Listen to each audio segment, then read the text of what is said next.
কিছু মানুষ ভোরবেলা 7টা থেকে শুভ বিজয়া মেসেজ পাঠাতে শুরু করে দিয়েছে। আরে ভাই, আজকে বিজয়া দশমী মানলাম, কিন্তু মায়ের বিসর্জন না হওয়া পর্যন্ত তোদের শুভ বিজয়া জানানোর এত তারা কিসের ভাই? তাও যদি কোনো নন বেঙ্গলি মানুষ মেসেজ পাঠাতো সকাল 7টার সময় শুভ বিজয়া, তবুও নয় মানা যেত, কিন্তু একটা বাঙালি মানুষ হয়ে তোরা কি করে রে, মায়ের বিসর্জন হয়নি সকাল 7টা থেকে শুভ বিজয়া ভাই, শুভ বিজয়া ভালো আছেন তো, শুভ বিজয়ের মিষ্টি মুখের এক গাদা ছবি পাঠিয়ে দিল। সবেতে আপনাদের এত তারা কিসের বলুন তো? মহালয়ার দিন থেকে ঠাকুর দেখতে শুরু করে দিচ্ছেন, এটাও নয় মানা গেল, কিন্তু নবমীর রাত পোয়াতে না পোয়াতেই শুভ বিজয়া দশমী। নবমীর 12টা বাজলো কি বাজলো না, তারপর থেকে শুরু হয়ে গেল শুভ বিজয়ের মেসেজ। কেন এত তারা কিসে? আমাদের আশেপাশে সময়টা না কেমন অদ্ভুত ভাবে চলছে, সবারই খিদে কে কত আগে কোনটা করতে পারে।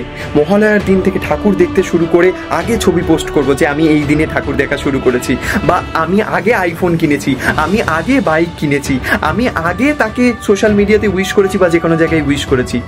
কোথাও গিয়ে মনে হচ্ছে না যে নিজেদের লাইফটা খুঁড়োর কলের মতন তৈরি হয়েছে?